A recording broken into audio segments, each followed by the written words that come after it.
When a wealthy family loses everything, help comes from an unexpected source, triggering revelations that challenge generations of prejudice.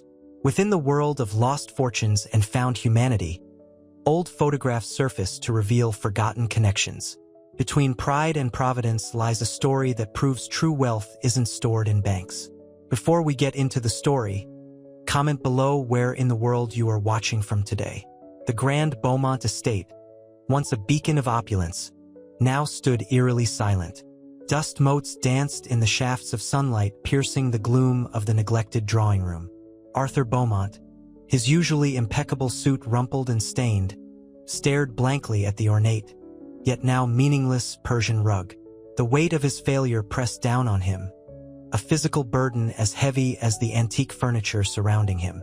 Eleanor, her face etched with a weariness that belied her stoic nature, sat silently, a single tear tracing a path through the carefully applied powder on her cheek. Their children, Isabel and Charles, remained upstairs, their privileged world shattered, their future uncertain.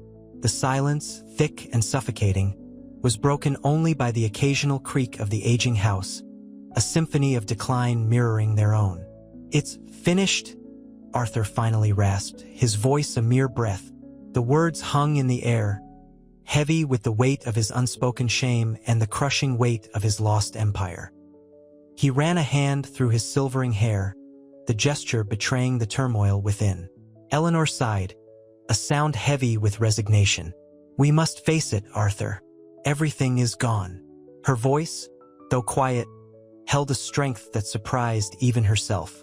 A strength born not of defiance, but of acceptance, a quiet resilience in the face of utter devastation. Isabel, descending the grand staircase, her once vibrant eyes dulled with despair, clutched a tattered photograph. "What do we do now, Mother?" Her voice was a fragile whisper, a stark contrast to the booming pronouncements of her past life. The image in her hand, a faded sepia portrait of a smiling woman bearing a striking resemblance to herself, offered a fleeting glimpse into a past she barely knew. It was a silent testament to a history that was now, more than ever, relevant. Charles, ever the pragmatist, entered the room, his gaze sweeping over the opulent yet decaying surroundings. "We move on," he declared, his tone firm despite the tremor in his voice. "We find a way. We rebuild." His words, though brave, held a hint of desperation, a thin veil over the deep uncertainty that gnawed at him. The lavish furnishings, the symbol of their former status, now felt like shackles, remnants of a life they could no longer afford. The farmhouse groaned under the weight of the wind, a mournful counterpoint to the Beaumonts' silent misery. Dust motes, illuminated by the weak afternoon sun, swirled in the stagnant air of the cramped kitchen. The scent of damp earth and decaying wood clung to everything, a stark contrast to the polished mahogany and floral perfumes of their former life. Eleanor, her usually immaculate hands roughened and stained, stirred a meager pot of stew, the thin broth barely clinging to the vegetables. Arthur, slumped in a worn wooden chair, stared out at the bleak landscape, his shoulders hunched with a weariness that went beyond physical fatigue. Isabel, clutching the faded photograph, traced the woman's soft smile with a trembling finger. "She looks like me," she whispered, her voice barely audible above the wind's howl. Charles, attempting to repair a broken window pane, paused, his brow furrowed with concern. "It's a start," he murmured, more to himself than to his sister. The photograph, a tangible link to a past they barely understood, offered a fragile hope amidst the overwhelming despair. This isn't a life," Arthur muttered, his voice thick with bitterness. The once proud patriarch, accustomed to commanding attention, now felt utterly powerless, a stranger in his own skin. His gaze, usually sharp and assessing, was clouded with a profound sense of loss. Eleanor sighed, placing a wooden spoon down gently. "It's a beginning, Arthur," she corrected softly, her voice carrying a surprising strength. "We have each other, and this house, however humble, is shelter. It's something." Her words, though intended to comfort, held a tremor of her own uncertainty. The silence that followed was broken only by the rhythmic tap-tap-tap of Charles's hammer, a small, determined sound in the vast emptiness of their new reality. The photograph, a silent witness to their plight, held the promise of answers, of a history that might, just might, offer a path forward. The bleak landscape, the decaying house, these were merely the backdrop to a far greater drama unfolding within the fractured Beaumont family. A drama of loss, of adaptation, and of the unexpected hope that lay dormant, waiting to be discovered. The following days were a blur of backbreaking work. The farmhouse, a skeletal frame against the unforgiving sky, slowly yielded to their efforts. The smell of sawdust and sweat mingled with the persistent dampness, a constant reminder of their fallen fortunes.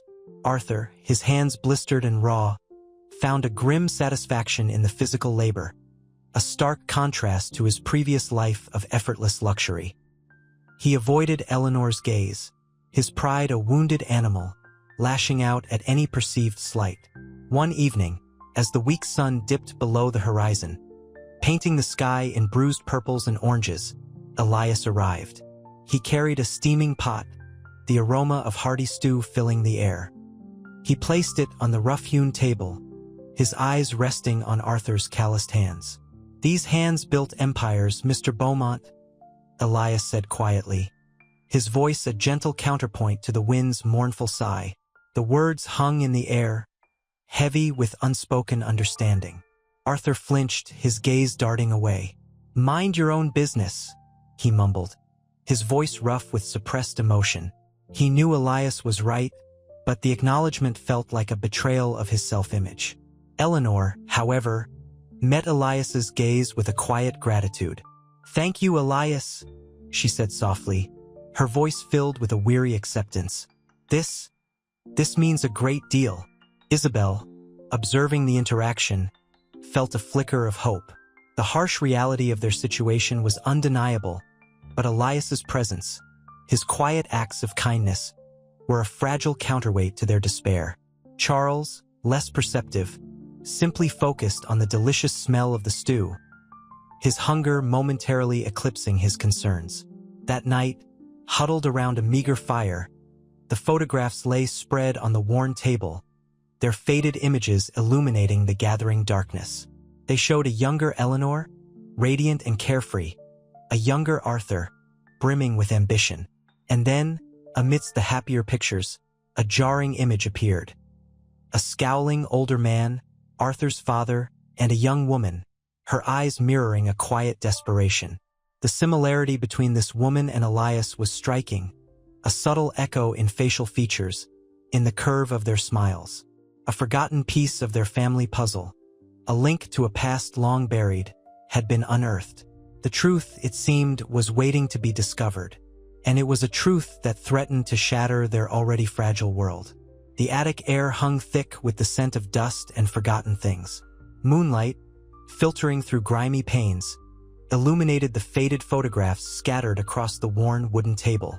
Eleanor traced a finger across a sepia-toned image of a younger Arthur, his smile bright and arrogant, a stark contrast to the man hunched over the fire below.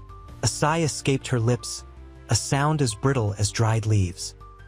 "He was so sure of himself then," she murmured, her voice barely a whisper. Isabel, her daughter, sat beside her, her gaze fixed on a photograph of a young woman with a familiar, haunting sadness in her eyes. The resemblance to Elias was undeniable. The same gentle curve of the mouth, the same deep-set eyes. "It's her," Isabel whispered, her voice trembling. "It's Elias's grandmother?" Charles, ever practical, pointed to another image. "Look, this is the old Beaumont estate before everything." The photograph depicted a sprawling manor, opulent and imposing, a world away from their current dilapidated surroundings. A wave of melancholy washed over him. The loss wasn't just financial. It was the loss of an identity, a life he barely remembered. Arthur, his face etched with weariness, remained silent, his gaze fixed on the flickering firelight. The stew, Elias's generous gift, sat untouched. The warmth of the food, the quiet kindness of the gesture, felt like an accusation, a stark contrast to his own bitterness. He felt a prickle of shame, a crack in the wall of pride he'd built around his wounded ego. The old photographs were like ghosts, whispering secrets of a past he hadn't wanted to confront, a past that now loomed over him, a specter of betrayal and lost connections. This changes everything," Eleanor said, her voice gaining strength. The weight of years of unspoken resentments seemed to lift slightly. The photographs weren't just images. They were keys, unlocking a story that could either break them or bind them together. The silence that followed was thick with unspoken questions, with the weight of a family history that demanded to be confronted. A history that could either shatter their fragile world or, perhaps, rebuild it from the foundations up. The moon, a silent witness to their silent struggle, cast long shadows across the worn faces, etching the lines of worry and uncertainty into the fabric of their newfound reality. The smell of wood smoke and dust mingled with the scent of hope, a fragile bud pushing its way through the hardened soil of their despair. The path ahead was uncertain, but for the first time in days, a flicker of something akin to hope ignited in the cold, dark corners of their hearts. The farmhouse groaned under the weight of the night. Wind rattled the ancient window panes, a mournful counterpoint to the crackling fire in the hearth. The smell of wood smoke, sharp and acrid, mingled with the faint sweetness of the stew Elias had left a gesture of kindness that felt like a heavy stone in Arthur's gut. He stared at the untouched bowl, the rich aroma a constant reminder of his own stubborn pride. Eleanor, her face etched with worry lines softened by a quiet strength, touched his arm. "Arthur," she whispered, her voice barely audible above the wind's howl. "Eat. You haven't touched anything since." Her voice trailed off, the unspoken words hanging heavy in the air. The unspoken words. "Since we lost everything." He shook his head, his gaze fixed on the dancing flames. "I don't deserve it," he mumbled, the words rough and choked with bitterness. The loss of his fortune hadn't just stripped him of wealth. It had stripped him of his identity, his sense of self-worth. Isabel, ever perceptive, spoke softly. "Papa, it's not about deserving. It's about letting someone help." Her voice was laced with a weariness that belied her youth. The weight of their circumstances pressed down on her, a burden too heavy for her young shoulders. Charles, the pragmatist of the family, cleared his throat. "The photographs, they're more than just pictures, aren't they?" he said, gesturing towards the scattered images on the table. He picked up one, a faded image of a stern-faced man, his eyes filled with a cold, calculating glint. "This is grandfather, isn't it? But he looks different." Eleanor nodded, her eyes tracing the lines of the photograph. He was a different man then, a harder man. The admission hung in the air, a fragile bridge between the past and the present. The photographs were more than just images. They were shards of a fractured past, hinting at secrets buried beneath generations of silence and resentment, secrets that threatened to shatter the fragile equilibrium of their new lives. The wind howled again, a mournful cry echoing the turmoil brewing within the Beaumont family. The weight of their past, and the glimmer of a possible future, pressed heavily on them all. The stew, a symbol of unexpected kindness, remained untouched, a silent testament to Arthur's stubborn pride and the long road ahead. The farmhouse, a skeletal silhouette against the bruised twilight sky, seemed to sigh with the wind. Inside, the air hung thick with unspoken anxieties. Arthur, his shoulders slumped, finally picked up the spoon, the cold metal a stark contrast to the warmth of the stew. He took a tentative bite, the rich broth a surprising comfort. Eleanor watched him, a flicker of hope in her weary eyes. "It's good, Elias," Arthur mumbled, his voice hoarse. The admission felt like a crack in the fortress of his pride. Isabel, ever the observer, smiled faintly. "He's always been a good cook, Papa," she said softly, her gaze lingering on the photograph of the stern grandfather. The image, a haunting reminder of a legacy built on questionable foundations, lay beside a faded picture of a young woman with kind eyes, a woman who looked strikingly familiar. Charles, practical as ever, cleared his throat. "This woman, she resembles Elias."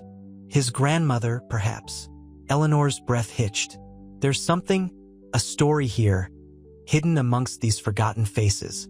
A story our family has tried hard to forget. Her voice trembled slightly, the years of carefully constructed silence threatening to unravel.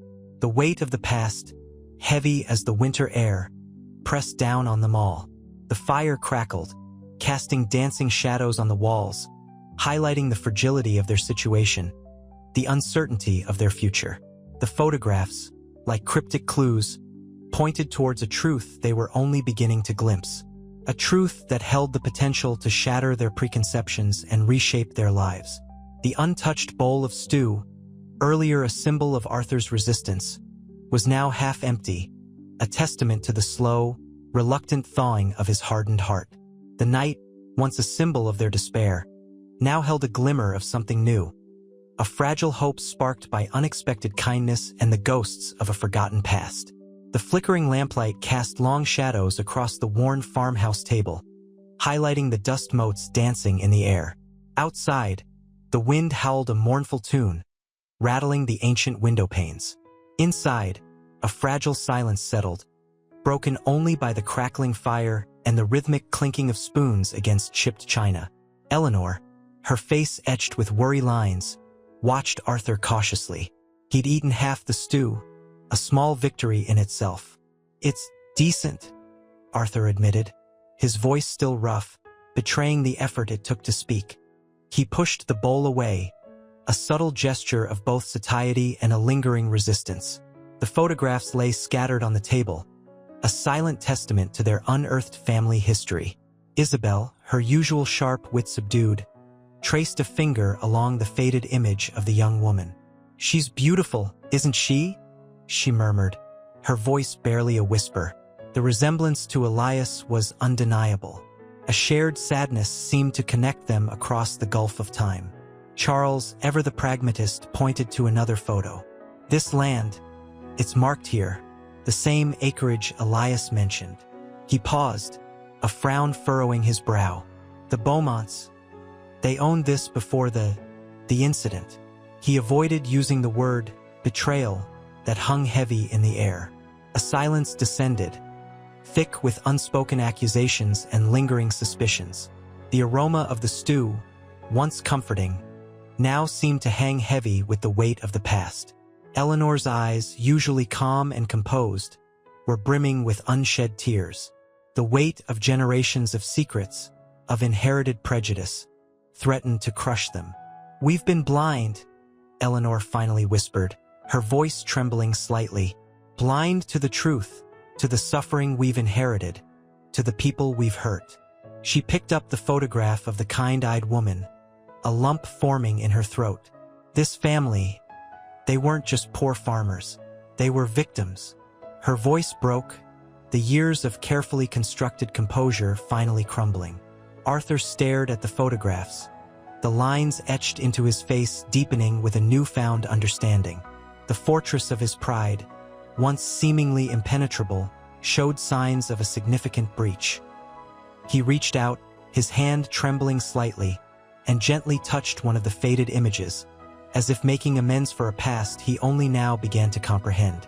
The shadows in the farmhouse seemed to ease slightly, as if the weight of the past was beginning to lift, replaced by a tentative hope for the future. The farmhouse groaned under the weight of the night. A cold wind whispered through cracks in the aging wood, carrying the scent of damp earth and decaying leaves. Inside, the flickering firelight cast dancing shadows on the faces gathered around the table. Arthur, his usually rigid posture softened by weariness, stirred his stew, the silence punctuated only by the rhythmic clinking of spoons. Isabel, her sharp eyes dimmed with a newfound sadness, traced the lines on a faded photograph. "Grandmother Alara," she murmured, her voice barely audible above the crackling fire. The image showed a woman with kind eyes and a gentle smile, a stark contrast to the harsh realities of their present. "She looks like Elias's grandmother," Charles observed, his voice low. The connection, once a whispered suspicion, now hung heavy in the air, undeniable. The photographs, scattered across the table like fallen leaves, whispered tales of a past they were only beginning to understand. A past riddled with secrets, betrayals, and a prejudice that had poisoned generations. Eleanor, her face etched with the weight of years of unspoken pain, reached for another photograph. It depicted a bustling, opulent scene, a stark reminder of the life they had lost. "We built our world on this," she whispered, her voice trembling. "On the suffering of others." The words hung in the air, heavy with regret. Arthur's gaze dropped to his hands. The callous skin, a testament to his recent struggles, told a story of a life transformed. He'd always prided himself on his strength, his resilience. Yet, here he sat, humbled, confronted by the devastating truth of his family's legacy. The fortress of his pride, once seemingly impregnable, had crumbled, revealing a man grappling with guilt and a desperate need for understanding. "We were blind," he finally admitted, his voice rough with emotion. The words, a confession both to himself and his family, held a profound weight. The unspoken accusations, the lingering suspicions, began to dissipate, replaced by a tentative acceptance of the past. A shared sorrow, a collective grief, bound them together, a fragile bond forged in the crucible of their shared loss and newfound understanding. The weight of the past, though still present, felt lighter, as if a long-held breath had finally been released. The future, once uncertain and bleak, now held a glimmer of hope, a possibility of reconciliation, a chance for a new beginning. The biting November wind howled a mournful tune around the dilapidated farmhouse, rattling the loose window panes. Inside, the air hung thick with the smell of wood smoke and simmering stew, a stark contrast to the sterile scent of Arthur Beaumont's former life. He sat hunched over a chipped enamel mug, his calloused hands wrapped around its warmth, the firelight painting shadows on his usually immaculate face. The once immaculate Arthur, now etched with the lines of hardship and regret, looked far older than his years. Eleanor, ever stoic, watched him from across the small kitchen table. Her gaze, though seemingly unwavering, held a depth of sadness that betrayed her carefully constructed composure. The weight of their fallen fortunes, the crumbling of their meticulously crafted world, pressed heavily upon her. But in the quiet contemplation of their new reality, a spark of something else flickered, a resilience born of necessity, a strength she hadn't known she possessed. "The photographs," she began, her voice barely a whisper, breaking the heavy silence. "They tell a story, Arthur, a story we've ignored for far too long." She gestured to the scattered images, their faded colors whispering tales of a past both glorious and deeply flawed. Arthur grunted, his gaze fixed on the dancing flames. The pride that had once been his armor felt brittle, easily shattered. The humiliation of their downfall, the betrayal of their friends, the harsh realities of their new life, these things had chipped away at his defenses, leaving him raw and vulnerable. "We had what we deserved," he muttered, his voice thick with a bitterness he couldn't quite conceal. Isabel, her usually vibrant spirit dimmed by their misfortune, spoke softly, her voice laced with a hesitant curiosity. "But what if we didn't deserve it, Papa? What if it was built on something wrong?" Her question hung in the air, a fragile seed of doubt planted in the fertile ground of their shared grief. Charles, ever the pragmatist, remained silent, his sharp gaze flitting between the photographs and his parents, his face an enigma of unspoken thoughts and anxieties. The weight of the past, of their family's history, now hung heavy in the room, a tangible presence that demanded their attention. The quiet acceptance of their loss was giving way to a deeper, more troubling question. What had they truly lost, and what might they gain in its place?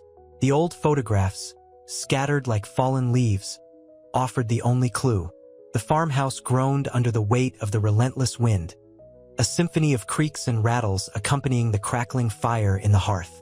Dust motes danced in the firelight, illuminating the worn faces gathered around the scarred kitchen table. Eleanor, her usual stoicism fractured, traced a finger along a faded photograph, a young woman with eyes that mirrored Isabel's. "This is great, Aunt Clara," she whispered, her voice hoarse. Arthur, his hands gnarled and rough from weeks of manual labor, stared into the flames, the reflection flickering in his haunted eyes. The photographs, unearthed from the attic's dusty depths, were more than just images. They were ghosts of a past he'd deliberately ignored. His carefully constructed world, built on wealth and privilege, had crumbled, revealing the fragile foundation beneath. Clara married a working man, he muttered, the words tasting like ash in his mouth. The revelation hung heavy in the air, a stark contrast to the whispers of their former opulent life. Isabel, her youthful optimism dimmed but not extinguished, leaned forward, her gaze fixed on the photograph. Papa, what happened to her? Her voice, though soft, held a strength that surprised even herself. Charles, ever the observer, remained silent, his keen eyes studying the expressions on his parents' faces. He saw the cracks in Arthur's hardened exterior, the quiet desperation in Eleanor's eyes, the weight of their shared history, their family's secrets, pressed down on them all. The silence stretched, thick and suffocating, broken only by the rhythmic crackle of the fire. Outside, the wind continued its mournful song, a counterpoint to the unspoken emotions swirling within the small farmhouse kitchen. The scent of wood smoke mingled with the aroma of the stew simmering on the stove. A simple meal, yet a symbol of their new, uncertain reality. Eleanor cleared her throat, breaking the silence. "We need to learn more," she said, her voice firm despite the tremor in her hands. The photographs were not just fragments of the past. They were a map pointing towards a hidden truth about their family's fortune, a truth that threatened to upend everything they thought they knew. The weight of their past, once a comfortable burden of privilege, now felt like a heavy chain, binding them to a legacy they were only beginning to understand. The journey towards understanding, towards reconciliation, had begun. The farmhouse, smelling faintly of wood smoke and damp earth, felt less like a prison and more like a waiting room. Arthur, his usually impeccable posture slumped, stared out the grimy window at the relentless gray sky. The wind howled a mournful dirge, mirroring the turmoil within him. Eleanor, quiet strength etched into her face, moved about the small kitchen, her movements economical, efficient. The aroma of simmering stew, a stark contrast to their former lavish meals, filled the air. Isabel, her youthful face etched with a newfound seriousness, traced the lines of Great Aunt Clara's photograph. "She looks like me, Papa," she whispered, her voice barely audible above the wind. The similarity was uncanny, the same defiant tilt of the chin, the same intensity in the eyes.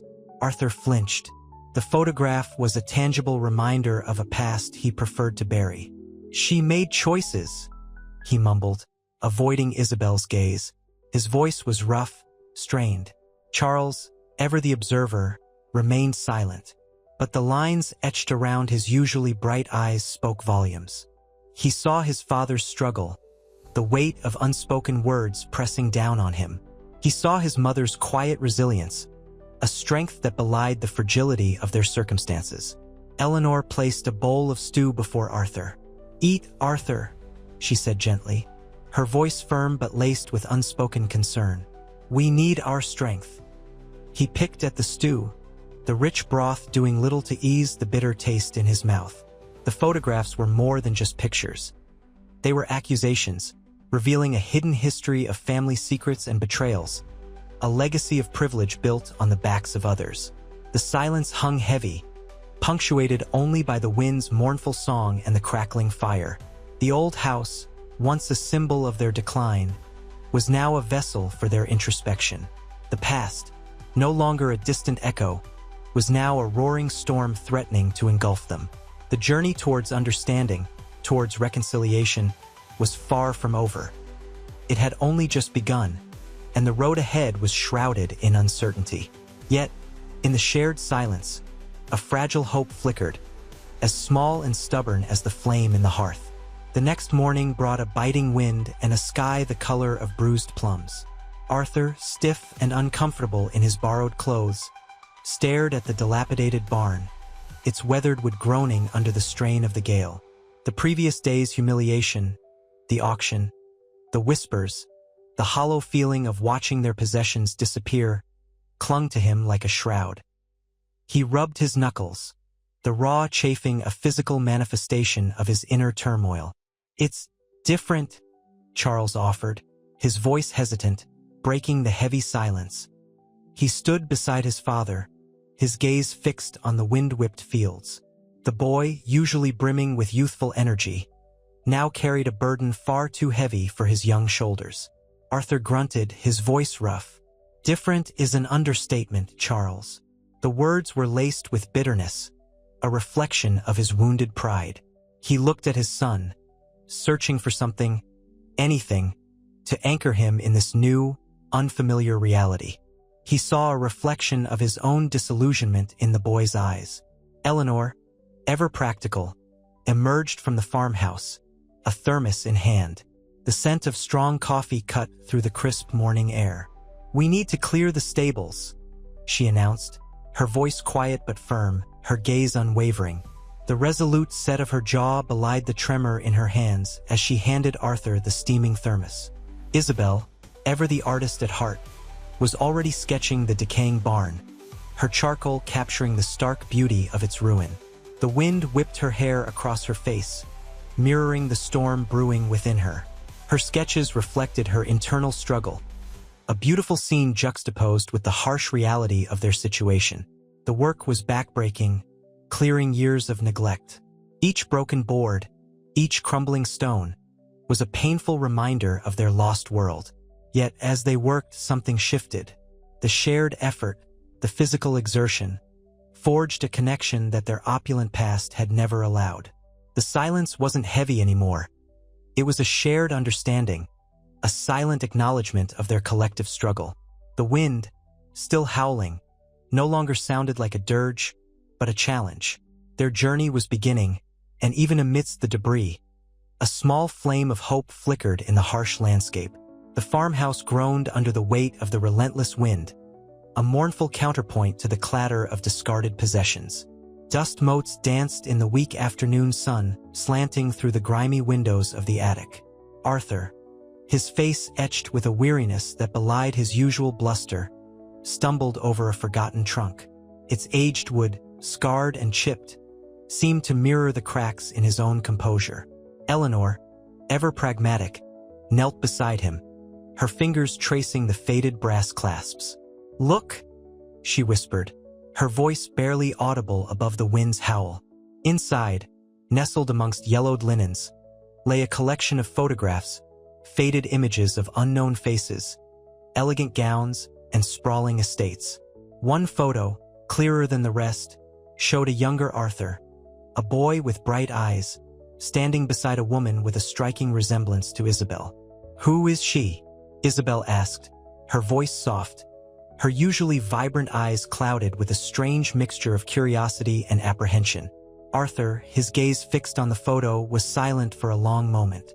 The image stirred something deep within him, a buried memory flickering at the edge of his consciousness. I don't know," he finally admitted, his voice thick with emotion. The admission was a crack in his carefully constructed wall of stoicism, a vulnerability he hadn't allowed himself to show in years. The weight of his lost fortune seemed insignificant compared to this unsettling mystery. The past, once a comfortable tapestry of wealth and privilege, now loomed as a shadowy enigma.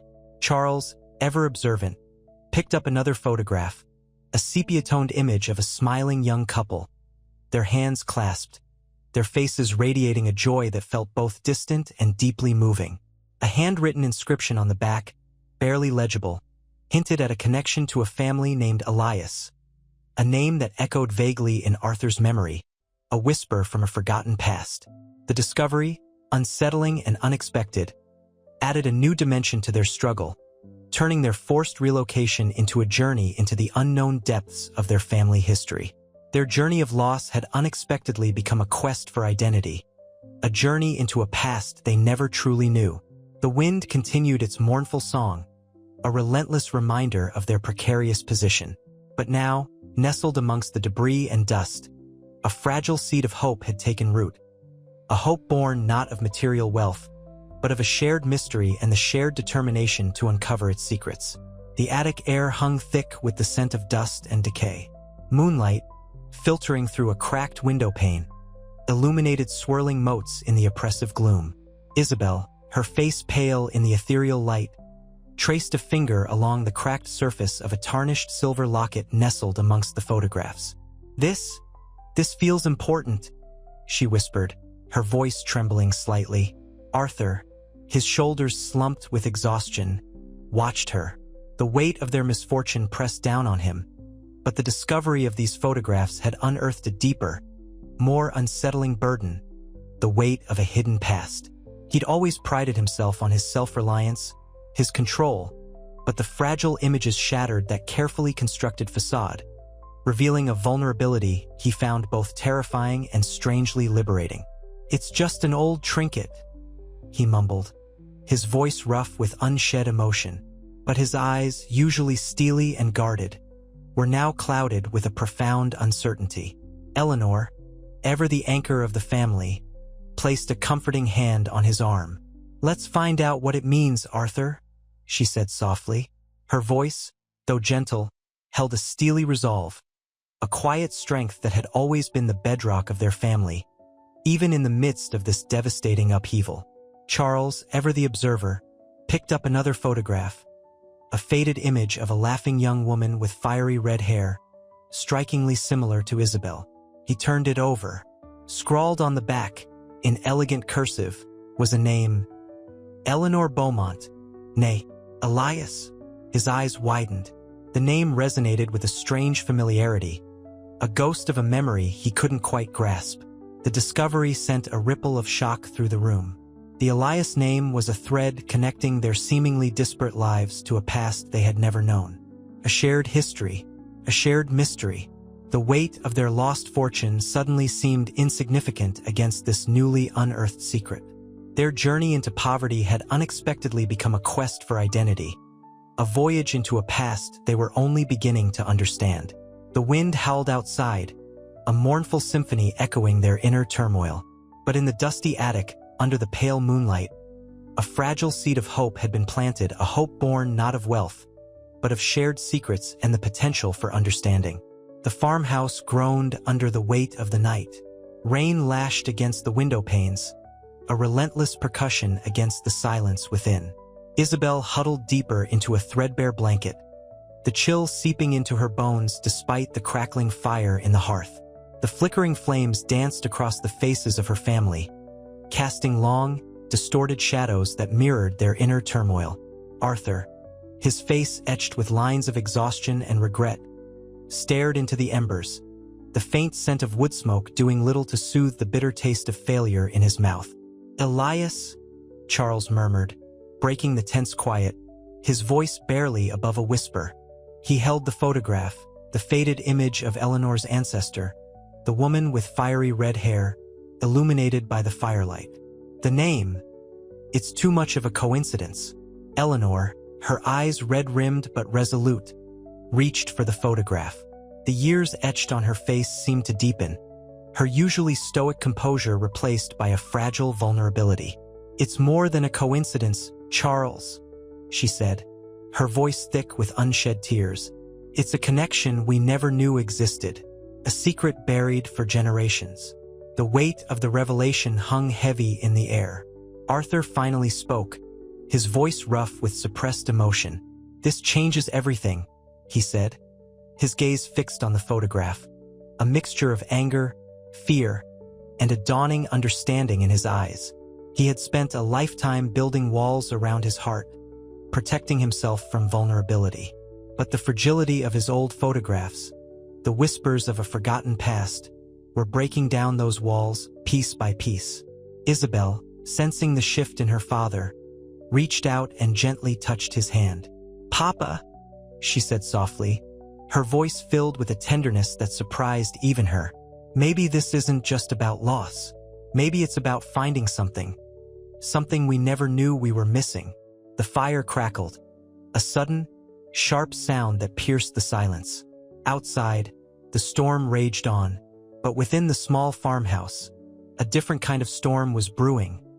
A storm of revelation, of confrontation, and of the slow, tentative beginning of healing.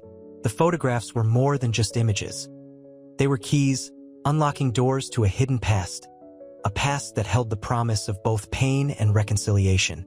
The journey ahead would be arduous, filled with uncertainty and difficult truths. But in the shared silence, a flicker of hope ignited, brighter than the flames in the hearth. The weight of their lost fortune, once crushing, now felt strangely insignificant compared to the mysteries they were beginning to unravel and the connections they were beginning to forge. The farmhouse, a skeletal frame against the bruised twilight sky, offered little comfort. Inside, the air hung thick with the scent of damp earth and wood smoke, a stark contrast to the perfumed opulence of their former life. Arthur, his shoulders slumped with weariness, stared out at the rain-lashed fields, the rhythmic drumming a relentless counterpoint to the gnawing emptiness in his gut. Eleanor, ever stoic, moved quietly about, her hands roughened by unfamiliar tasks. Even the children, usually so vibrant, were subdued, their faces pale reflections of their parents' despair. This isn't a home," Isabel whispered, her voice barely audible above the wind's mournful howl. Her words, though simple, held the weight of a lifetime lost, a future uncertain. Charles, ever the pragmatist, countered, "It's shelter, Isabel, and for now, shelter is enough." But his voice lacked conviction, betraying the fear that mirrored his sister's. The attic, a dark and dusty cavern, yielded its secrets reluctantly. Amongst cobweb trunks and forgotten relics, they unearthed a collection of old photographs, their faded images whispering tales of a past they'd never known. One, in particular, caught their attention. A sepia-toned portrait of a woman with fiery red hair, her gaze defiant, her expression hinting at a life lived with fierce independence. Eleanor's breath hitched in her throat. A name, barely legible on the back, sent a shiver down her spine. Serafina Beaumont. Serafina? Arthur muttered, his voice a low rumble. The name stirred something deep within him, a flicker of recognition battling against the wall of denial he'd erected around his memories, replacing the bitter dread that had consumed him. This wasn't just about a lost fortune. It was about a chance to redeem a legacy stained by injustice. The path ahead was daunting, fraught with uncertainty. Yet for the first time in a long time, Arthur felt a glimmer of something akin to peace. The weight of the past remained, but it no longer felt insurmountable.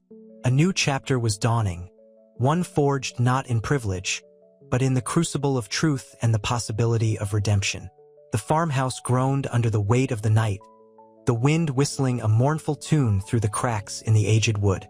Inside, Arthur stared at the photograph, the faded ink blurring the details, yet the essence of the betrayal remained starkly clear. His hand trembled, the paper crinkling like autumn leaves under his touch. Eleanor sat beside him, her fingers tracing the outline of a woman's hopeful face. The fire crackled, casting dancing shadows that elongated their already drawn faces. The scent of wood smoke mingled with the earthy aroma of damp plaster, a constant reminder of their changed circumstances. Elias's great-grandmother, Sarah? Eleanor whispered, her voice barely audible above the wind's lament. Your great-grandfather, he took her land. Arthur swallowed hard, the lump in his throat tightening with each passing second. The pride that had once been his shield now felt like a lead weight in his chest. He looked at the photograph again, this time seeing not just a faded image, but a life stolen, a future denied. The weight of generations of injustice pressed down on him, suffocating. He never told us, Arthur finally managed, his voice thick with emotion. The words felt inadequate, a pathetic attempt to articulate the chasm of guilt that had opened within him. Years of ingrained prejudice, of believing in the inherent superiority of his class, now felt utterly ridiculous, almost laughable in the harsh light of truth. Eleanor squeezed his hand, her touch a lifeline in the storm raging within him. He protected his legacy at the expense of another's. The legacy we inherited. It was built on lies. A silence descended, heavy and suffocating, broken only by the persistent ticking of the grandfather clock, each tick a hammer blow against the edifice of his carefully constructed world. He looked towards the kitchen, where Elias was quietly humming, the rhythmic clinking of dishes offering a strange counterpoint to the emotional turmoil engulfing them. The man's quiet dignity felt like a profound rebuke. Arthur rose, the chair scraping against the worn floorboards. He needed air, needed to escape the suffocating weight of the revelation. He stepped outside, the cold night air a sharp contrast to the stifling atmosphere within. He stared up at the star-strewn sky, the vast expanse offering little comfort. The pride that had once defined him felt brittle, fragile, easily shattered. He realized, with a sickening clarity, that true wealth wasn't measured in bank accounts, but in integrity, empathy, and the willingness to confront the ugly truths of the past. The dawn, when it finally arrived, brought with it not just light, but a dawning hope, however faint. The path to redemption would be long and arduous, but for the first time, Arthur felt a flicker of determination. He would face it. He had to. The old photograph felt brittle in Arthur's trembling hand. The sepia-toned image depicted a young woman, her gaze hopeful, her hands calloused but strong, clutching a small child. It was Sarah, Elias's great-grandmother. The farmhouse, once a symbol of their forced exile, now felt heavy with the weight of history.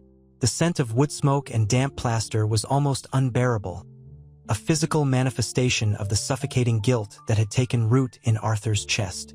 Eleanor's hand rested gently on his. "This land?"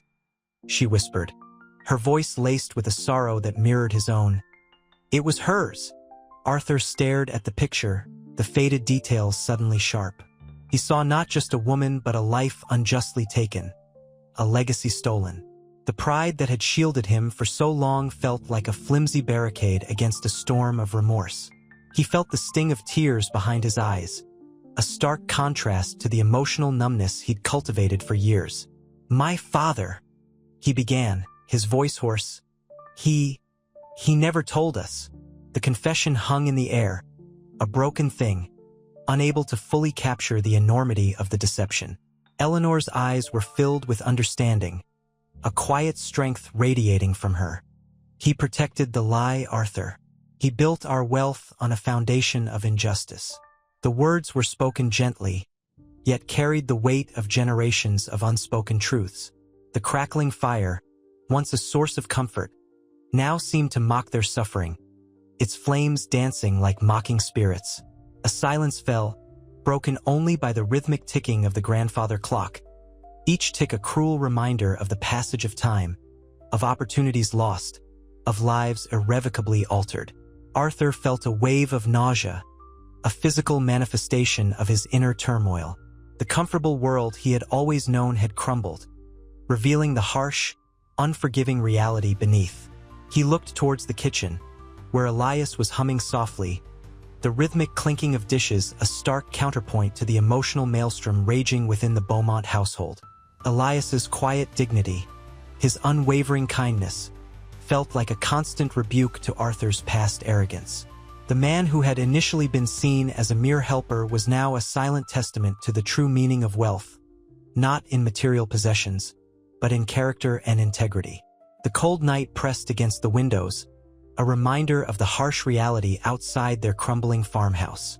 Yet, within the chaos, a sliver of hope began to take root. The path to redemption wouldn't be easy. It would demand confronting his past, confronting the prejudice that had shaped his life. But Arthur, for the first time in a long time, felt the flicker of a resolve stronger than his pride. He had to make amends. He had to face the truth. He had to start somewhere. The farmhouse, smelling of wood smoke and damp earth, felt smaller now, the weight of their shared secret pressing down on them. Arthur, his face etched with a grief so profound it seemed to age him visibly, stared at the flickering fire. The flames cast dancing shadows on the walls, highlighting the peeling paint and cracks in the plaster. He ran a hand through his thinning hair, the gesture betraying a weariness that went beyond physical exhaustion.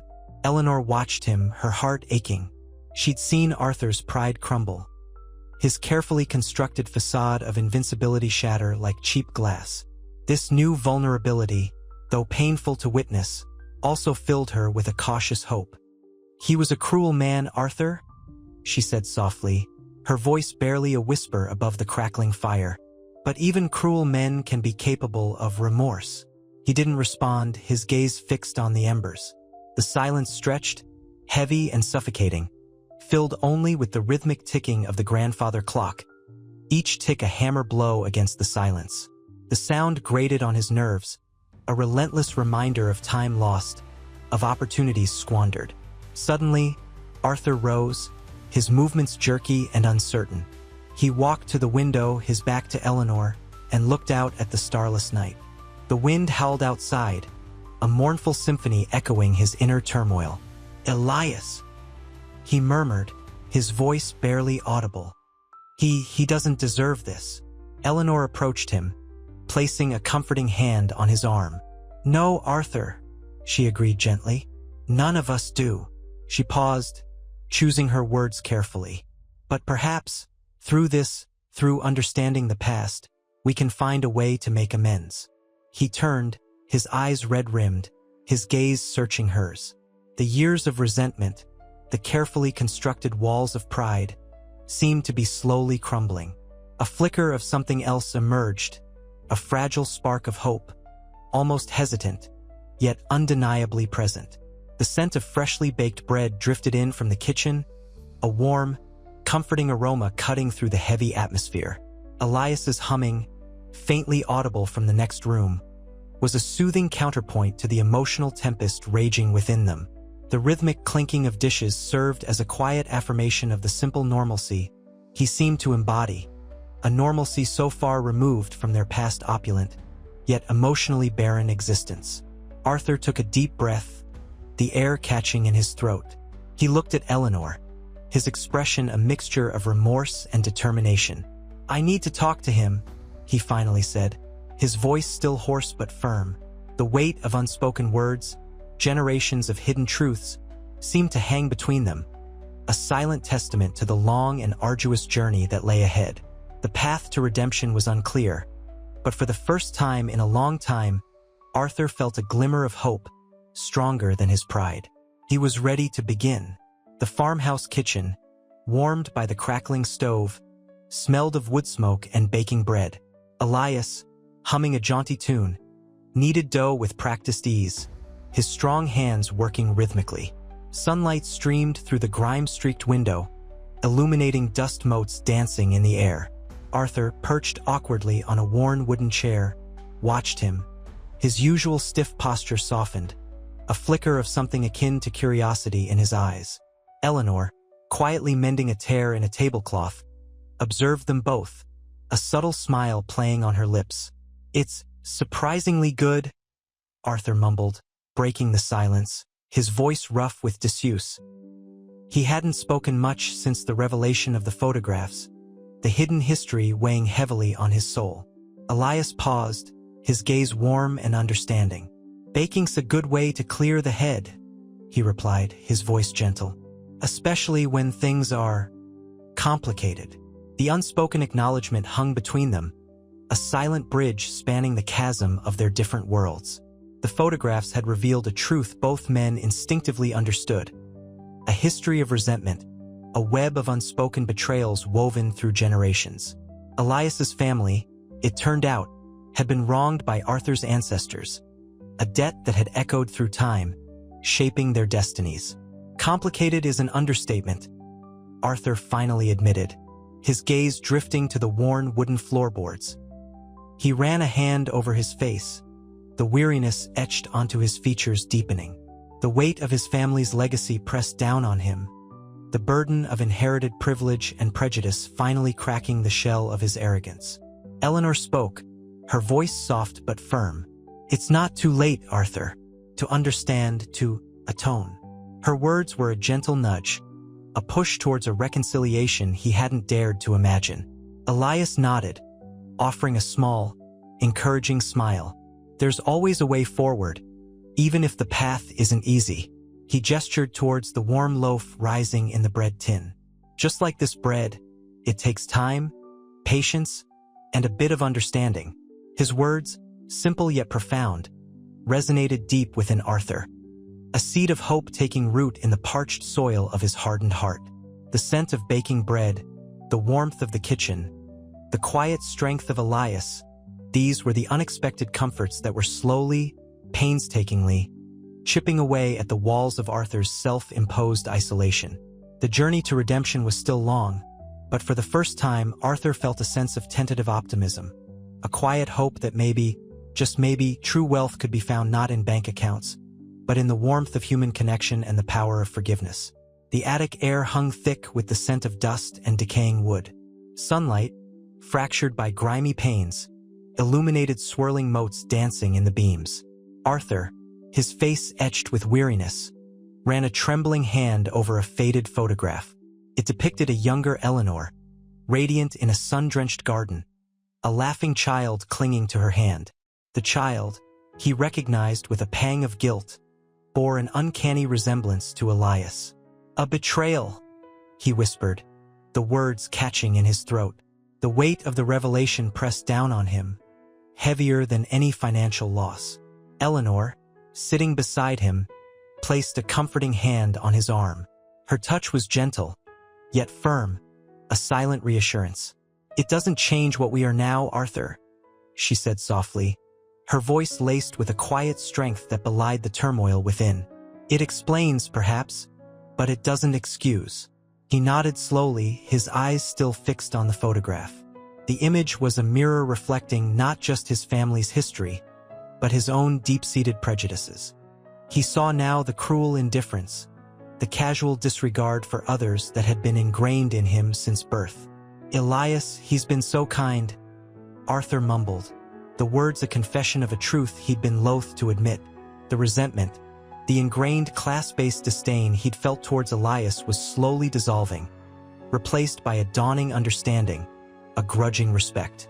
The realization struck him like a physical blow. His family's wealth had been built on the backs of others, a legacy of exploitation and injustice that had shadowed generations. The inherited privilege he'd so fiercely clung to was tarnished, tainted by a history of cruelty. "He deserves an apology," he declared, the words a testament to his burgeoning self-awareness.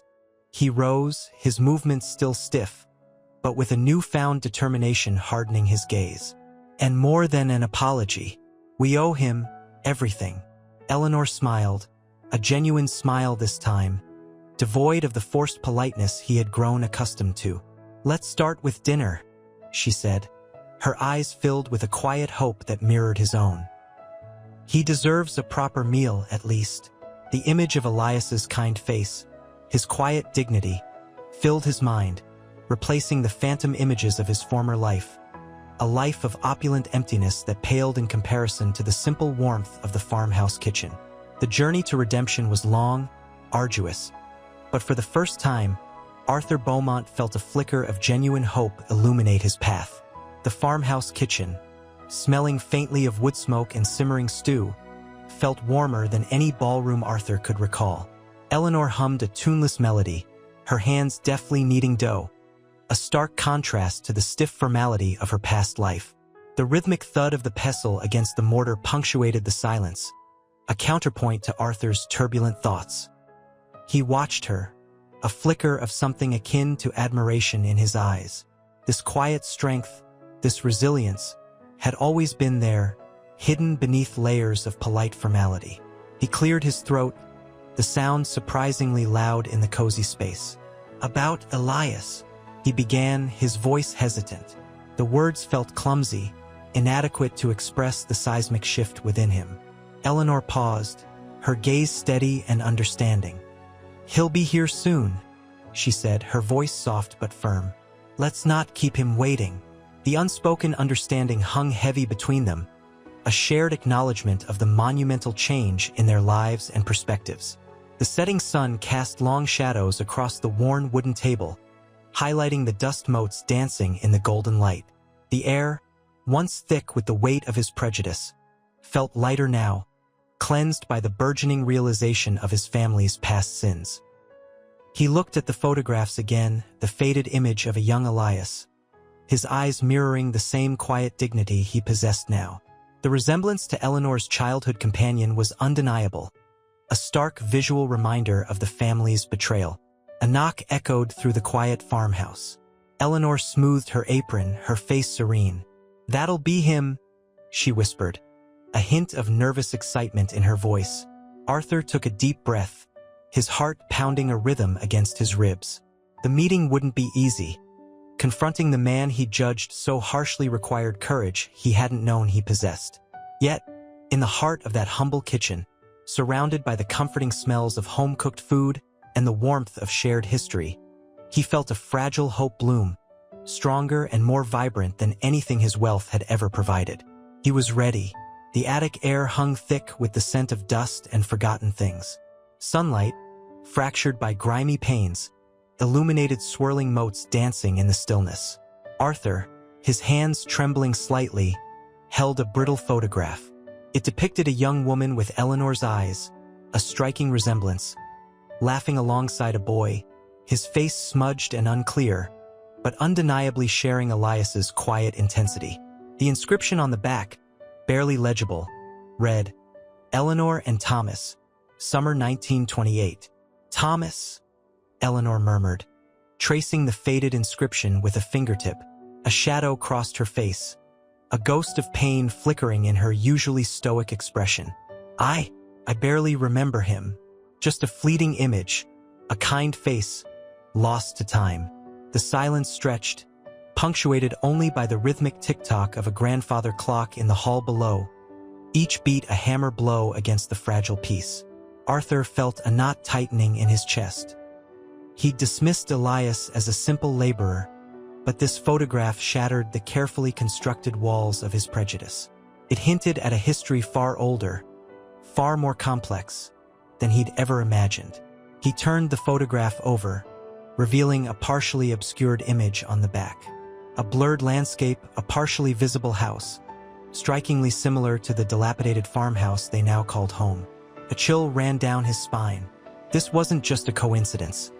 This was a deliberate concealment, a secret buried for generations. This changes everything," Arthur whispered, his voice hoarse with a mixture of shock and dawning comprehension. The weight of his family's past, previously a vague, uncomfortable notion, now pressed down on him with crushing force. The opulent life they'd led, the wealth they'd squandered, suddenly felt tainted, ill-gotten. Eleanor's eyes, reflecting the attic's dim light, filled with unshed tears. "I think," she said, her voice barely a whisper, "that we need to find out more." A flicker of determination sparked in her gaze, a resolute strength that belied the fragility of the moment.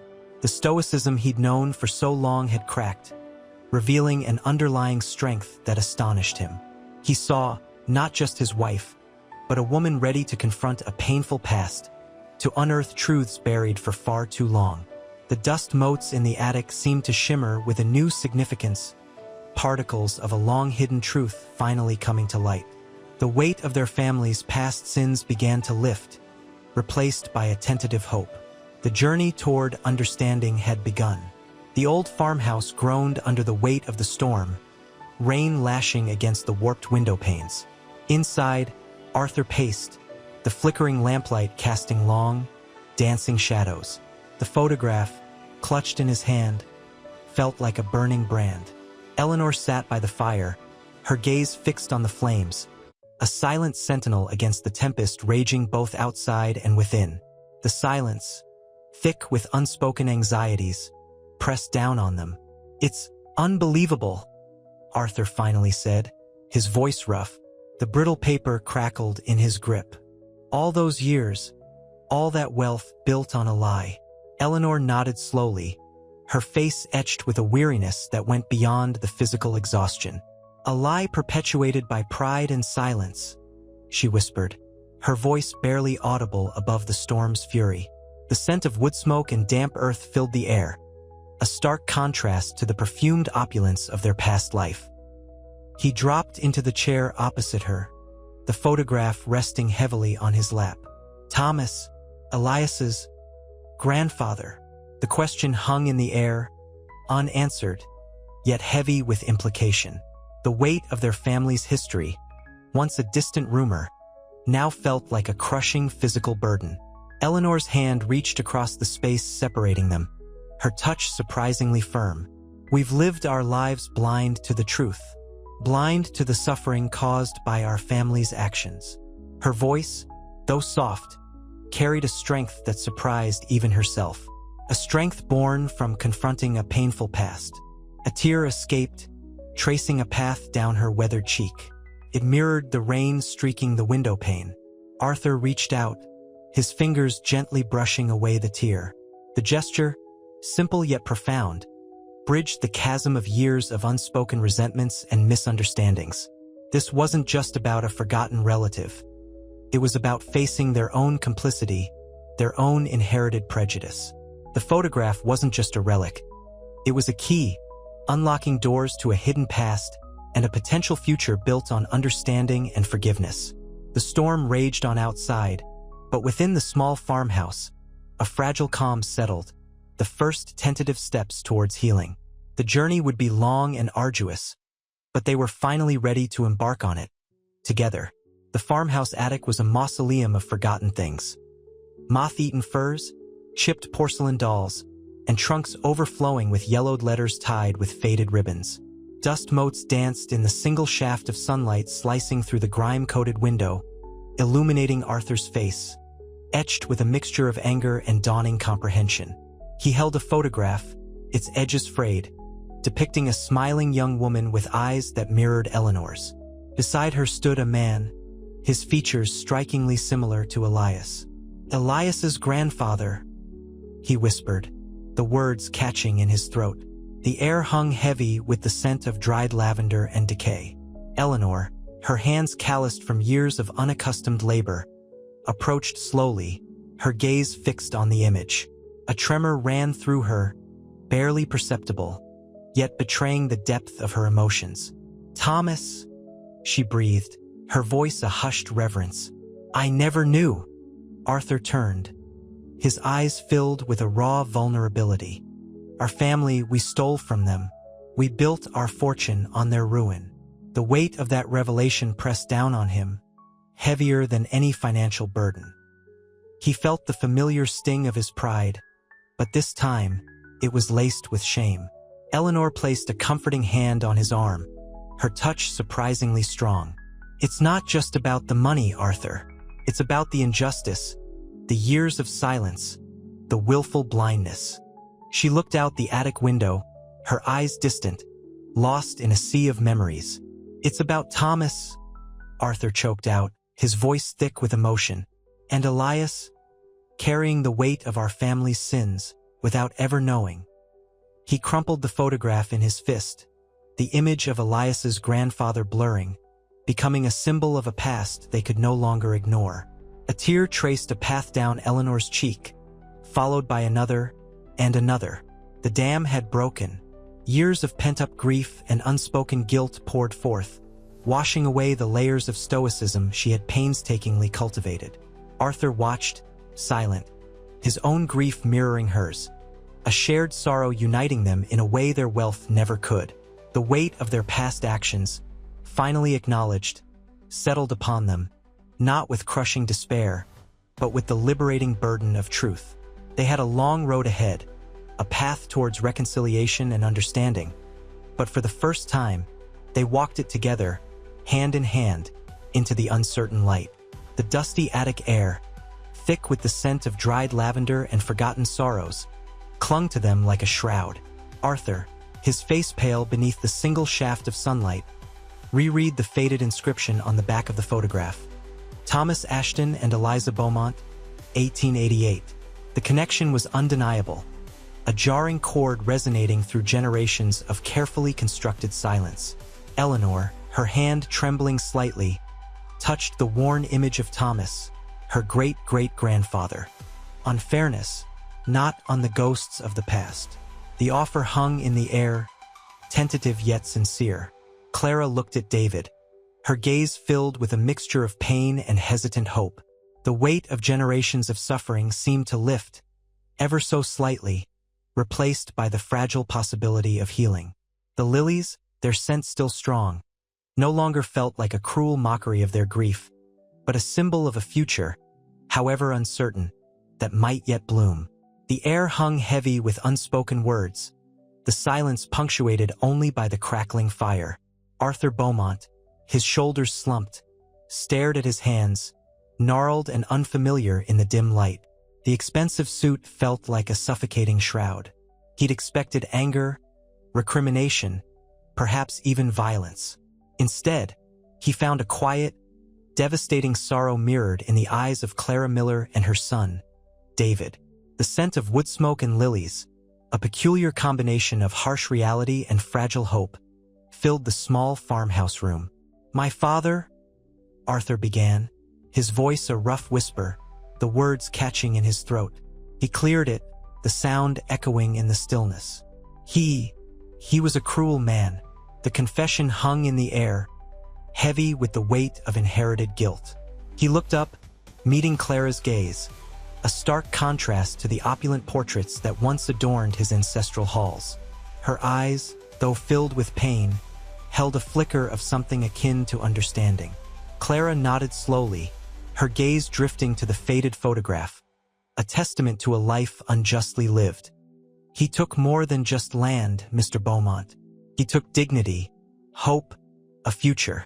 Her voice, though low, carried the weight of generations of resentment. Yet there was no malice in her tone, only a profound weariness. David, his face etched with a quiet grief, spoke. "My grandfather," he carried that bitterness to his grave. It consumed him. He paused, his eyes tracing the lines of the worn wooden table. "But seeing your willingness," he hesitated, a faint smile playing on his lips. It gives me a small measure of peace." Eleanor, observing the exchange, felt a surge of pride for her husband. The man who'd once held himself with such rigid pride now stood humbled, stripped bare of his former arrogance. The change in him was palpable, a slow, painful shedding of his privileged skin, revealing a man who was finally confronting the harsh realities of his family's legacy. She reached out, her hand covering his, a silent gesture of support, a testament to their evolving bond. The afternoon sun dipped below the horizon, casting long shadows across the room, painting the walls in hues of amber and fading light. The room, once a symbol of their forced exile, now held a different kind of warmth, a warmth forged in the crucible of shared grief, understanding, and the tentative first steps towards reconciliation. Outside, the wind whispered through the tall grasses, a gentle lullaby accompanying their silent reckoning. The lilies, their sweet fragrance a beacon in the twilight, seemed to promise a future where the bitter taste of injustice might finally give way to the bloom of forgiveness. The following morning, a thick fog clung to the valley, muffling the sounds of the awakening farm. Inside the farmhouse, Arthur stirred, the weight of the previous day's revelation pressing down on him. He'd slept little. The image of Clara Miller's sorrowful eyes burned into his memory. The scent of wood smoke, still lingering from the fire, mingled with the sharp tang of Eleanor's brewed coffee, a surprisingly comforting blend. He found Eleanor already at the table, her gaze fixed on a faded photograph, one of the many discovered in the attic. It showed a younger Arthur, stiff and arrogant, alongside his father, a chilling resemblance now apparent between them. "He was wrong," Arthur whispered, more to himself than to Eleanor. The words, heavy with regret, hung in the still air. Eleanor nodded slowly, her eyes reflecting the gray light filtering through the fog-laden window. "He was, and we were blind to it." She reached across the table, her touch gentle on his hand. "But we can choose a different path." The sound of Elias's footsteps outside broke the silence. He entered, a basket laden with fresh bread and eggs in his hands. The warmth of his presence seemed to thaw the lingering chill in the room. He offered a reassuring smile, his eyes reflecting genuine concern. "Morning," Elias said, his voice soft. "The fog's thick today. Good for the crops, they say." Arthur found himself responding with a genuine smile, a stark contrast to the curt nods of previous encounters. "Thank you, Elias, for everything." Elias just shrugged, his modest demeanor belying the profound impact he'd had on their lives. "It's nothing, just trying to help." He looked at the photograph, noticing the strained expression on Arthur's face. "Things will get better, Mr. Beaumont. I know it." His quiet confidence was strangely comforting. Later that day, Arthur found himself drawn to the old family journals, the pages brittle with age. He read of his grandfather's ruthless dealings, his acquisition of land and wealth built on the suffering of others. Shame washed over him, a bitter wave of self-loathing. He saw now, with sickening clarity, the roots of his own arrogance, his ingrained prejudices. He was a product of his family's legacy, a legacy of greed and injustice. The weight of it nearly crushed him, but this time, instead of retreating into pride, he felt a stirring of something else, a desire to atone, to heal the wounds inflicted by generations of his family. He closed the journal, a profound sadness enveloping him, yet mixed with a fragile hope. He had a long way to go, but for the first time he felt a glimmer of purpose, a path towards true redemption. The path might be arduous, but he would walk it, guided by Eleanor's unwavering support and Elias's quiet strength. The true wealth, he realized, wasn't in the bank accounts that were emptied, but in the fragile hope that was beginning to blossom in his heart. The afternoon sun cast long shadows across the dusty attic floor as Arthur meticulously traced the faded ink of a birth certificate. The brittle paper, yellowed with age, felt fragile beneath his fingertips.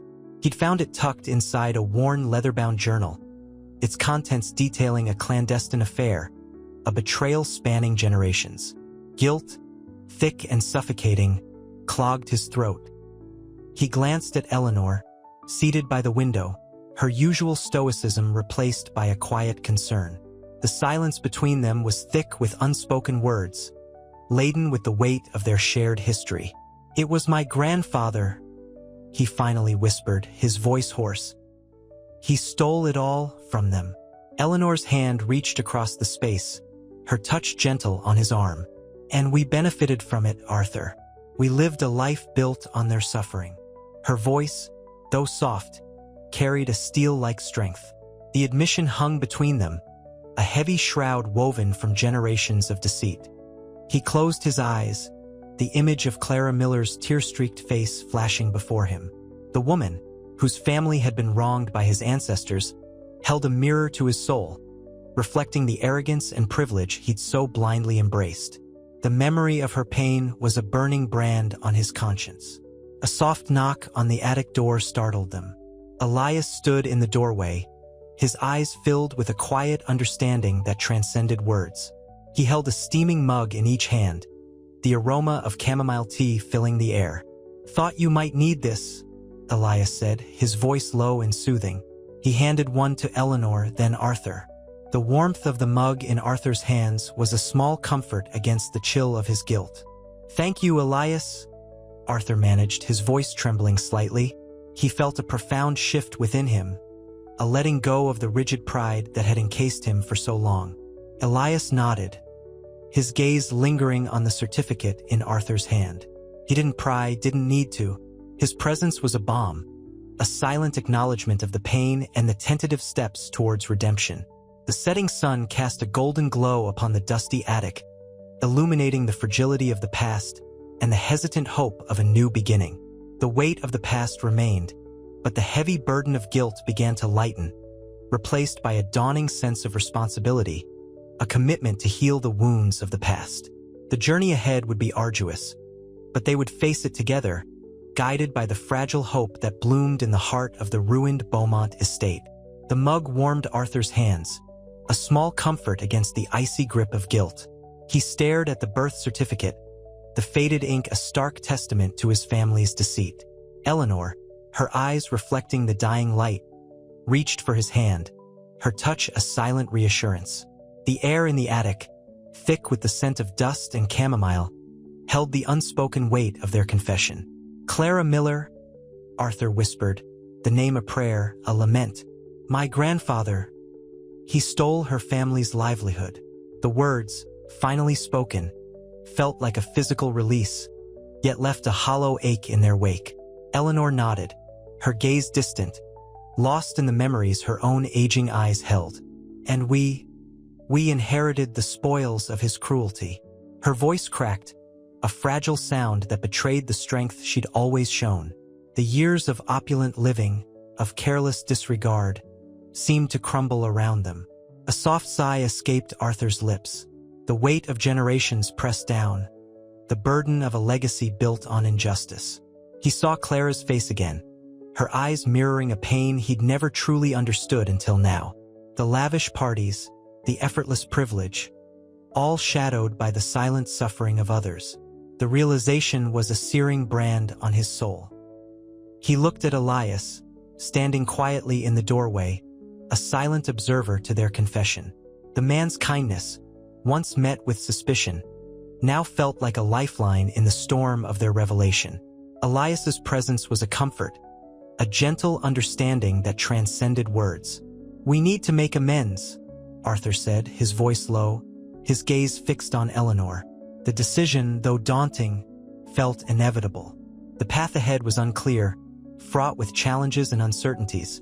Yet for the first time in a long time, Arthur felt a glimmer of hope, a fragile promise of redemption. The journey to forgiveness wouldn't be easy, but with Eleanor and Elias beside him, he felt a strength he never knew he possessed. The setting sun painted the attic walls in hues of orange and purple, a silent promise of a new dawn. Eleanor, her face etched with a lifetime of quiet endurance, straightened, the weight of their confession momentarily lifting. The attic air, thick with the scent of dust and forgotten things, seemed to lighten. Sunlight, slanting through a crack in the boarded-up window, illuminated motes of dust dancing in the golden beams. It was a scene of quiet beauty, a stark contrast to the turmoil within. "We need to find them," she said, her voice surprisingly strong, a tremor only hinting at the fragility beneath. She gestured towards the photographs scattered across the worn wooden table, their faces, blurred by time and neglect, still holding a haunting familiarity. Arthur, his gaze fixed on the birth certificate clutched in his trembling hand, nodded slowly. The guilt, a heavy cloak he'd worn for years, felt marginally lighter, replaced by a burgeoning sense of responsibility. "We owe them that much," he whispered, his voice thick with emotion. Elias, his presence a quiet anchor in the emotional storm, stepped forward. The scent of wood smoke and earth clung to him, a comforting contrast to the musty air of the attic. "I know where to start," he said, his voice calm, steady. "My grandmother, she always spoke of the Millers, of the injustice, of Clara." A silence settled, broken only by the creak of the old house settling around them. The weight of generations of unspoken truths hung heavy in the air, a palpable tension that spoke volumes more than any words could express. Arthur looked at Elias, his eyes filled with a gratitude he struggled to articulate. This man, once viewed as an outsider, had become an unexpected ally, a beacon of hope in their darkest hour. The photographs, now bathed in the warm glow of the setting sun, seemed to whisper stories of a forgotten past, a past they were now determined to confront. The journey ahead would be arduous, demanding honesty, humility, and courage. But in that dust-filled attic, surrounded by the remnants of a life lived in privilege and ignorance, they found a shared purpose, a path towards reconciliation, paved with the fragile yet unwavering hope of redemption. The old farmhouse, once a symbol of their misfortune, now felt like a sanctuary, a place where they could begin to heal, to atone, and to rebuild. The air in the dilapidated farmhouse hung heavy with unspoken words. Dust motes danced in the lone shaft of sunlight piercing the attic's gloom, illuminating the faces in the faded photographs. Arthur, his hands still trembling, traced the lines of Clara Miller's youthful face. A wave of nausea, a physical manifestation of his guilt, washed over him. Eleanor, ever the pragmatist, moved to the cracked window, the cool glass a comfort against her feverish brow. "We need to know more," she said, her voice low, laced with a fatigue that went beyond physical exhaustion. "This isn't just about our family. It's about justice." Elias, seated on a rickety stool, watched them. The scent of wood smoke and pine lingered on his worn clothes, a grounding presence amidst the emotional turmoil. He offered a quiet, understanding smile. "My grandmother told stories," he said, his voice a soft counterpoint to the silence. Stories of hard work, of stolen land, of broken promises, and of a woman named Clara who refused to be silenced. Arthur looked up, his gaze meeting Elias. The resentment that had once been a fortress was crumbling, replaced by a dawning understanding. This man, this working-class man he'd initially judged, held a key to unlocking their family's shameful past. A past that reached out to him, grasping at his conscience with icy fingers. She was strong," Arthur whispered, his voice barely audible, the words a testament to his growing recognition of the injustice inflicted upon the Millers. The weight of his ancestors' actions pressed down on him, suffocating. A choked sob escaped Eleanor's lips. The years of unspoken pain, the burden of their privileged ignorance, seemed to crack open, releasing a flood of pent-up grief. The photographs, once a source of curiosity, now served as grim reminders of a legacy built on exploitation. Elias rose and placed a comforting hand on Arthur's shoulder. The simple gesture spoke volumes, bridging the chasm of class and resentment that had separated them. "Let's find her descendants," he said, his voice firm, offering a path toward redemption. "Let's start to mend what was broken." The setting sun cast long shadows across the attic floor, painting the scene in hues of orange and purple, a silent promise of a new dawn. The journey to reconciliation had begun. The farmhouse kitchen, smelling of wood smoke and simmering stew, offered a stark contrast to the sterile elegance of the Beaumonts' former life. Eleanor, stirring the pot with a practiced hand, hummed a low, melancholic tune. The rhythmic clinking of the spoon against the worn enamel was a counterpoint to Arthur's restless pacing. He stopped, running a hand through his thinning hair, his face etched with lines of worry and self-recrimination. This is different," he finally said, his voice hoarse, the words barely above a whisper. He gestured around the cramped room, its mismatched furniture a testament to their fallen circumstances. "But it's peaceful." Eleanor smiled, a sad, knowing smile that revealed the depth of her own internal struggle. "Peaceful is a luxury we couldn't afford before, Arthur. Too busy chasing shadows." She glanced at Elias, who sat by the fire, carefully mending a broken chair leg. The soft glow of the flames danced in his kind eyes. Arthur watched him, a flicker of something akin to admiration replacing the ingrained suspicion. Elias' quiet strength, his unwavering kindness, were slowly chipping away at Arthur's carefully constructed walls of pride and prejudice. He felt the weight of his past sins, the generations of ingrained biases, pressing down on him like a physical burden. "He's good," Arthur mumbled, more to himself than to Eleanor. The confession felt strange, alien on his tongue. The admission of Elias's inherent goodness felt like a betrayal of everything he'd ever believed. Eleanor approached him, placing a comforting hand on his arm. The touch, gentle yet firm, conveyed a silent understanding. "He is, my dear, and we were blind to it." She looked towards the old photographs resting on the table, a poignant reminder of their family's complicated legacy. Finding their descendants. It's not just about making amends, Arthur. It's about understanding who we truly are, beyond wealth and status. The weight of unspoken words hung in the air, heavy with the shared burden of their past. The fire crackled, casting flickering shadows on the walls, each flicker a tiny symbol of hope emerging from the ashes of their former lives. The journey to reconciliation was far from over, but in the warmth of that humble kitchen, surrounded by the scent of wood smoke and the promise of a shared future, a new chapter began to unfold. A chapter not of wealth and privilege, but of empathy, understanding, and the quiet strength of human connection. The following days were a blur of anxious anticipation. The farmhouse, once a symbol of their downfall, now felt strangely comforting, its rough-hewn walls whispering stories of resilience.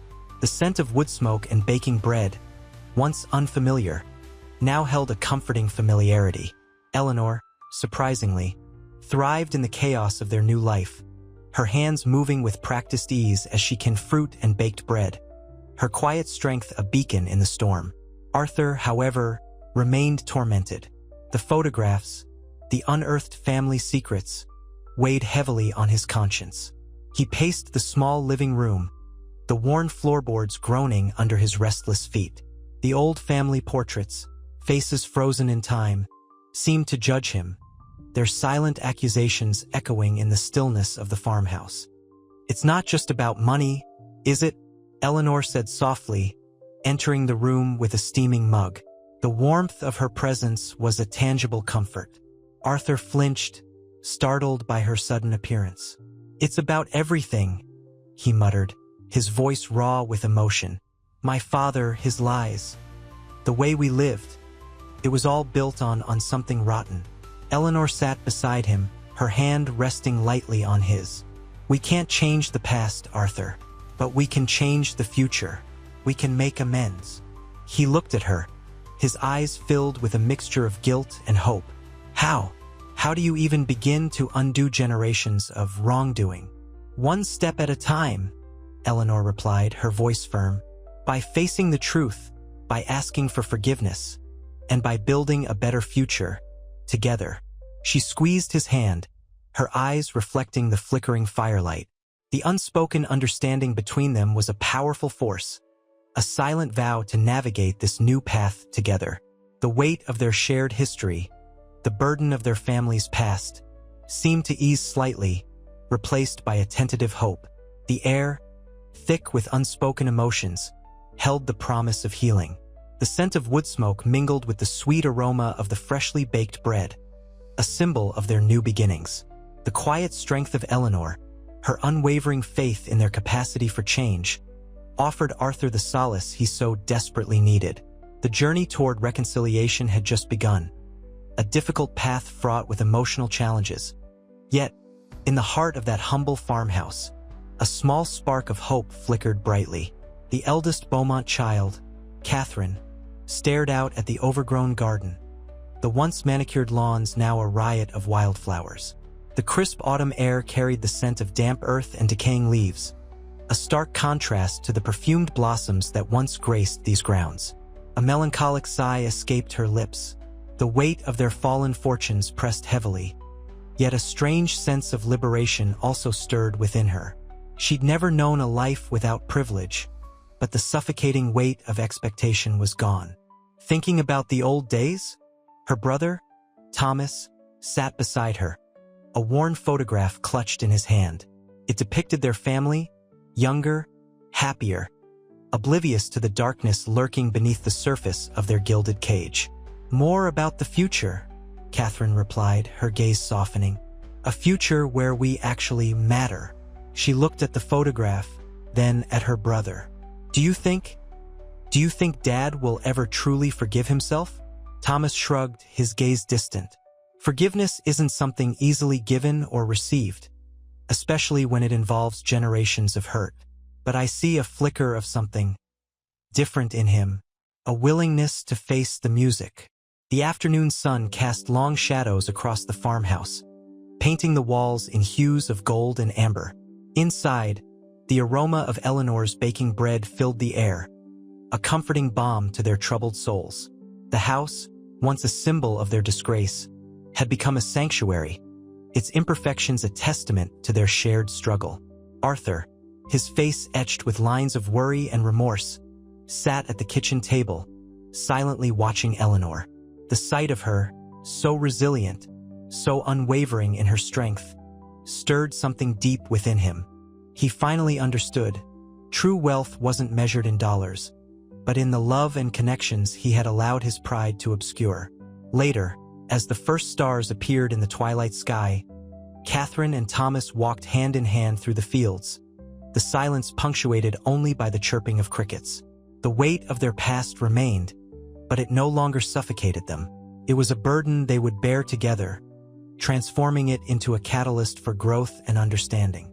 They were learning to live not just with their loss, but with the hope of a new beginning. A beginning where true worth was found, not in inherited fortunes, but in the forging of genuine connections, in the embrace of humility, and the pursuit of a life driven by empathy and purpose.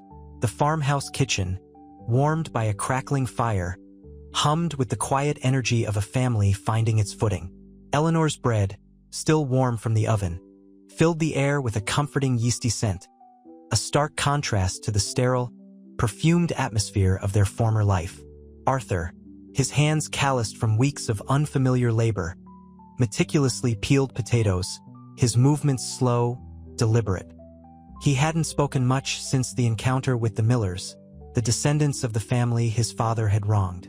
The weight of his guilt pressed heavily upon him, a physical burden. "He's been quieter than usual," Eleanor murmured to Thomas, her voice barely above a whisper.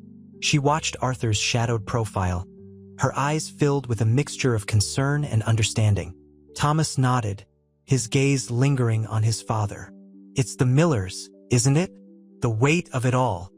"It's more than the Millers," Catherine interjected, her voice soft but firm. "It's everything. Years of blindness, pride." She paused, then added, "But I see a change in him, cracking, maybe, a beginning of something new." A log shifted in the hearth, sending a shower of sparks into the air, mirroring the flickering embers of hope in Arthur's heart. He looked up, catching their gaze. His eyes, usually steely and cold, were now clouded with a raw, vulnerable emotion. I didn't know," he rasped, his voice thick with unshed tears. "I didn't know the extent of it. My father, he hid so much." Eleanor reached across the table, her hand covering his. Her touch was gentle, a silent reassurance. "We all did, Arthur. We were all blinded by privilege." Silence descended, broken only by the crackling fire and the soft clinking of cutlery. The unspoken words hung heavy in the air: remorse, forgiveness, the slow, painful process of reconciliation. Outside, the wind howled, a mournful song against the backdrop of a new dawn slowly breaking over their changed world. The weight of the past still lingered, a shadow stretching long across their lives. But within the warmth of that humble kitchen, surrounded by the scent of freshly baked bread and the quiet strength of his family, Arthur felt the first tentative stirrings of peace. The future remained uncertain, but for the first time in a long time, he felt he could face it, not alone, but surrounded by the love and understanding he had so desperately needed.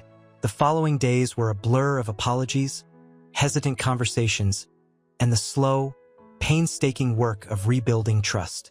Arthur, haunted by the revelations of his family's past, spent hours poring over old ledgers, his face etched with a grim determination. The weight of his ancestors' actions pressed down on him, a physical burden he carried with every aching muscle. He started small, helping Elias repair a crumbling section of the farmhouse wall. The rough texture of the stone, a stark contrast to the polished marble he was once accustomed to. The silence between them, once thick with suspicion, now held a fragile understanding. One evening, under the vast, star-studded sky, Arthur finally spoke. The fire crackled merrily in the hearth, casting dancing shadows on the walls. Eleanor sat beside him, her hand resting gently on his. I don't know how to make amends, Elias," he confessed, his voice barely a whisper, lost in the vastness of the night. The words hung in the air, heavy with remorse. Elias, his face etched with years of quiet wisdom, simply nodded.